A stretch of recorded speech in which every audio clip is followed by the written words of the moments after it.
Hello and welcome to the first episode of the Drama Llamas.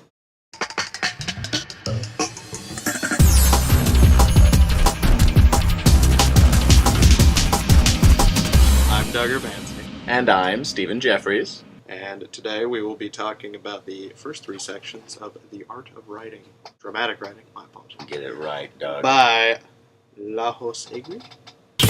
The introduction. Let's start with that. Yes, let's. In this little three-piece bit we've been assigned. It would seem the introduction was written by a fellow named, I believe, Gilbert Miller. Gilbert Miller. Much easier to pronounce than our Lajos Egri, or whatever that is. That sounds a lot better than I would have.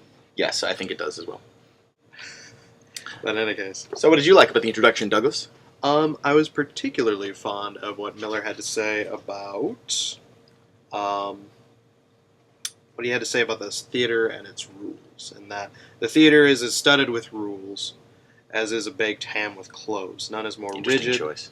none more unfaltering, axiomatic than the one that says nobody can possibly know what a good play looks like until it has been produced. That was read beautifully. Doug, I'm proud of you.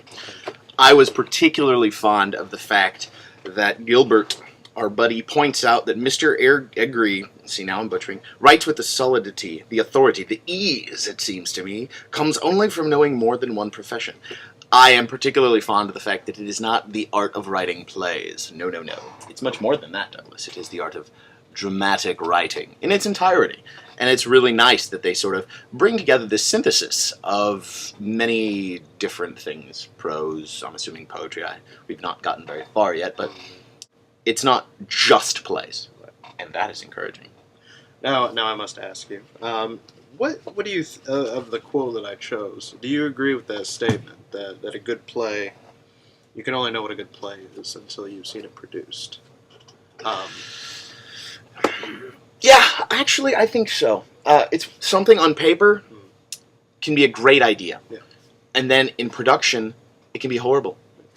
For instance, giving M. Night Shyamalan the rights to Avatar: The Last Airbender, making an Avatar movie in concept, exciting. When it actually happened, I wanted to cry a lot. And not in the good way. Not in the good way. Not in the good way, Doug. It made me sad. Well, I thought about that quote myself, and I think it is a strong point, but I don't know that I 100% agree with it, because I mean that. Say we're going just strictly off the script.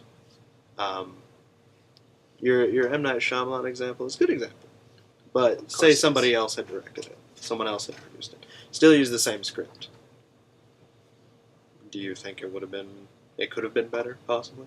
Do you think it was the script itself that perhaps ruined that movie? I think that the writing was a bit flat. The flat. Okay.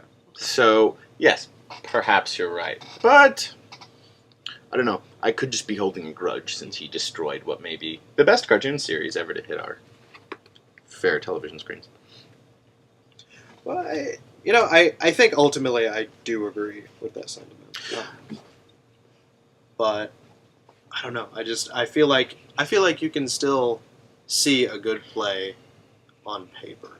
You just at that point it's just not the play yet. It's words. Either way, M. Night Shyamalan brings us nicely into the foreword, where true. it talks about immortality. Yeah. Whether his plays are good, and by plays I actually mean movies, are good, or in this case, terrible, but with a twist. He has established for himself this sort of dramatic immortality that they talk about in the foreword. I found that rather interesting. The story of the Greek man who was destroying statues, although it did say defiled, didn't it? Well, it was Desecrated. Yeah, Smashed and desecrated. So I imagine bodily fluids may have been involved. I suppose that's possible. It's a possibility. I have the mind of a 6-year-old, so it is a possibility. But no, do you think about that? I actually just really enjoyed that entire theme of immortality, and just the idea that we as human beings, that's what we seek in whatever way we can get it, and it doesn't matter what we do to get it, just as long as it's done, I guess. Attention. Yes. Infamy. Giving that attention. Infamy is still attention, even if you do it by making bad YouTube videos. So, what of the preface then, Douglas?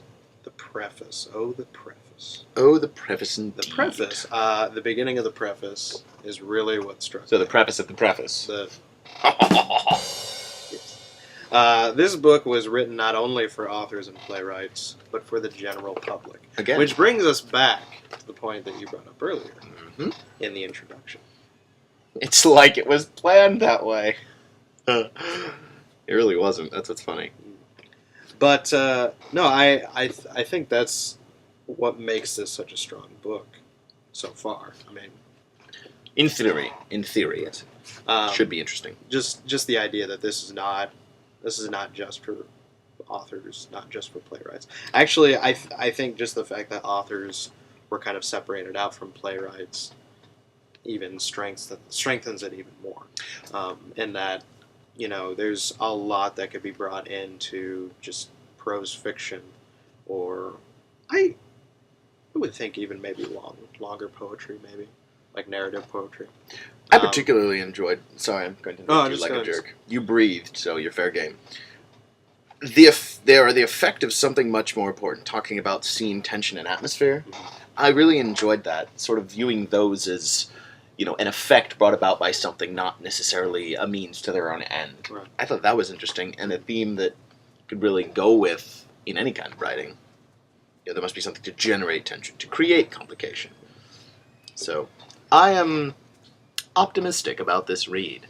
It seems to be well put together. What did you think of towards the end of the preface, where he begins to talk about this book, using a dialectical approach, is itself subject to the laws of dialectics. The theory advanced here is a thesis. Its contradiction will be the antithesis. From the two will be formed a synthesis, uniting both the thesis and the antithesis. This is the road to truth. What do you think of that? Honestly, I think it's a bit of jargon tied together. It definitely is Sounds jargon, nice. but it's There jargon is some that's truth still behind it. intriguing me. I'm It intrigued to is. see the rest. They How admit this comes up. they admit that there is, a duality here, that it's not just, here's how you do it, go, which is nice. So, I tend to inwardly roll my eyes when people go out of their way to write such things, but it does make a good point, if it actually plays out that way. So I hope it will. Me too. So there you have it.